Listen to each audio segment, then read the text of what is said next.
عقد مؤتمر في واشنطن يوم الثاني من حزيران الجاري تحت شعار السياسة الامريكية في الشرق الاوسط وايران وحماية اشرف. وشارك في المؤتمر كل من فيليب كراولي مدير عام وزارة الخارجية الامريكية من عام 2009 حتى عام 2011 ومساعد خاص للرئيس في شؤون الامن الوطني عام 1997. والسفير ستوارت ايزنستورت مساعد وزارة الخارجية الأمريكية من عام 97 حتى عام 99 وكيل وزارة المالية من عام 99 حتى عام 2001 والمستشار الأقدم في البيت الأبيض من عام 77 حتى عام 81. والسفيرة نانسي سودربيرغ المستشار الأقدم للرئيس كلينتون في شؤون الأمن القومي من عام 93 حتى عام 97 والممثل الأمريكي في الأمم المتحدة في الشؤون السياسية من عام 97 حتى عام 2001 والممثل الخاص لبيل كلينتون في مفاوضات السلام في إيرلندا الشمالية. ومايكل موكيسي وزير العدل الأمريكي من عام 2007 حتى عام 2009. وبورتر غاس رئيس وكالة الاستخبارات المركزية الأمريكية من عام 2003 حتى عام 2006. والدكتور جان هيلين مدير عام وزارة الخارجية الأمريكية من عام 2005 حتى عام 2007. Just left the administration 2 months ago. I was standing at a podium much like this as the events were happening in Tunisia and Egypt and beginning in Libya at the time I left. Obviously, the United States was cautious, and there's been some criticism of the administration's caution, both in the context of Egypt, but also going back a couple of years in the context of Iran. The President said the other day in his speech that it is the policy of the United States to support those who are reformers in the region. We have to make sure that we are translating that political commitment into real action and also, real resources. We have militarily intervened in Libya. We are demonstrating assertively to those who are resisting change that the international community is prepared to take aggressive action when necessary to protect civilians, but more importantly to preserve forces of reform for fundamental change where power transfers from the autocrats that have been in power for 30 or 40 years, to the people. Change is going to occur from the bottom up. It's not going to be imposed, from the outside in. But we have to be in a position where we can help shape change and support people and institutions that can bring democratic governance, to the region as a whole, including to Tehran. Options with respect to Iran have to be on the table, but we have to make sure that there are as many non-military options available to the President and the Secretaries of State and Secretaries of Defense. Seeing the tragic pictures and images of what happened last month and knowing what had happened in previous episodes at Camp Ashraf. It is an unsustainable situation. It is a humanitarian tragedy, and it needs to be resolved. It is up to the international community, in my mind, beginning with the United Nations, supported by the United States and the European Union, to begin a process to find a solution that allows the people at Camp Ashraf to depart Iraq and take up residence in other countries. And that should be the policy of the United States. It should be under the leadership with the protection and intervening protection of the United Nations as the international community works to resolve this crisis. With respect to Iran, as everyone on this panel has been stating, it is important to strengthen the democratic opposition. It is Iran which is the terrorist state. That's where the terrorism emanates. And that's where the focus should be.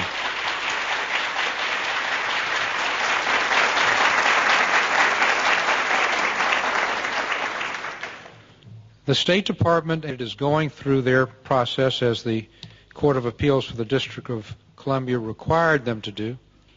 And I hope that as they do so, they will expedite their decision and that they will reflect on the fact that the UK and the EU, to which I was an ambassador, have both lifted their restrictions with respect to the MEK, but the State Department, I hope, will make their decision based on the merits and to do so quickly and promptly, again recognizing the precedents that others have created.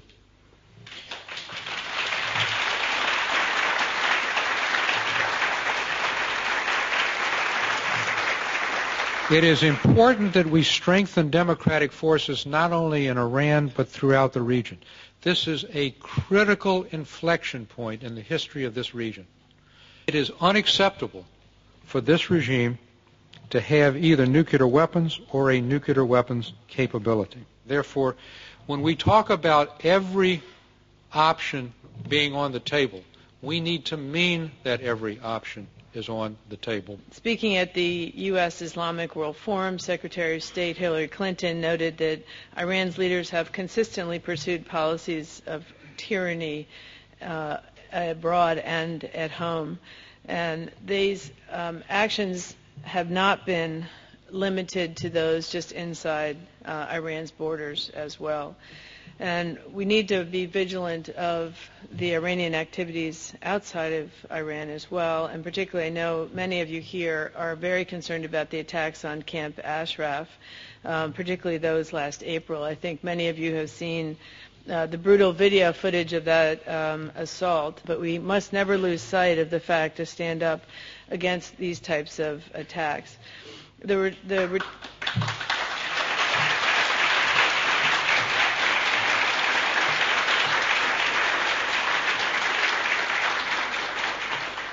The responsibility of turning over the Camp Ashraf to the Iraqi government was conditional on Iraqi government assurances that the residents of the camp would remain protected.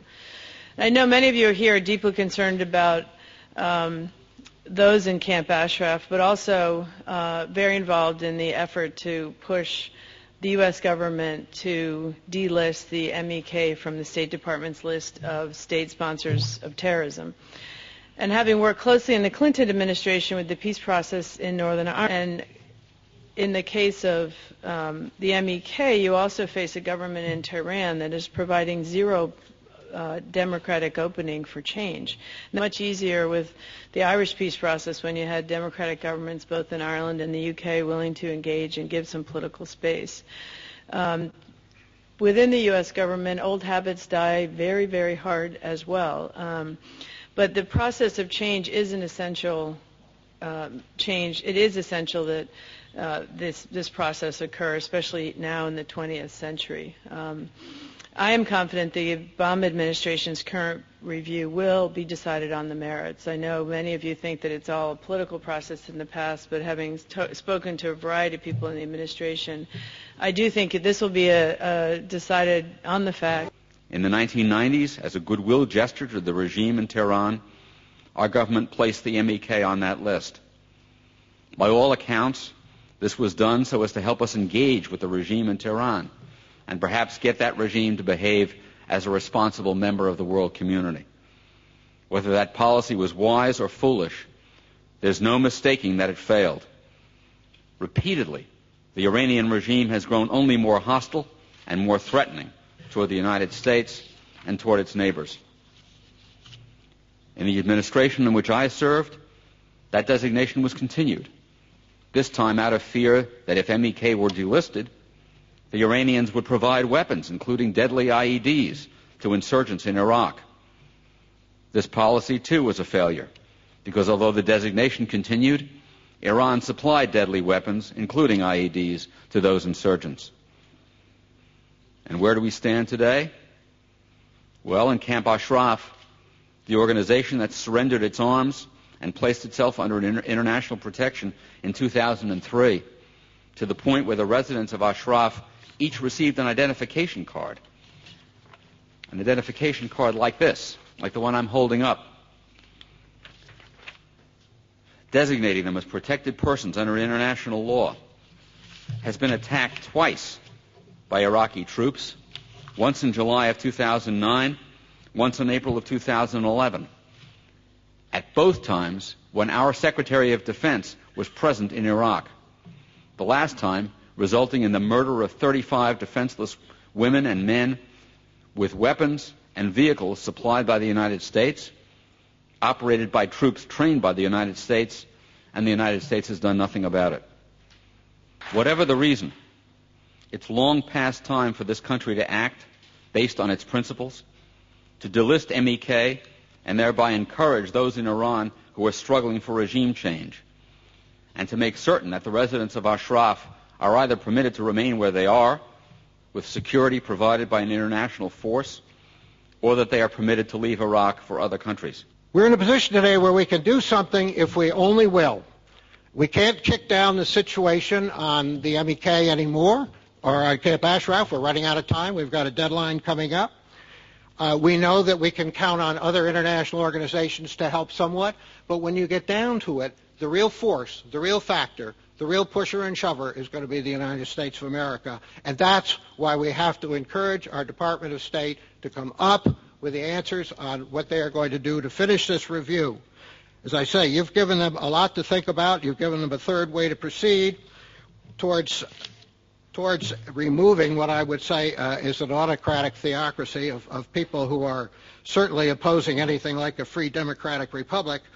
And I also would say that we are owed an explanation by both the Department of State and by President Maliki on what actually happened at Camp Ashraf. I'm not satisfied I understand that. I think that we need more assurances of what is going to happen in terms of protection as we proceed, and then, of course, the final justice.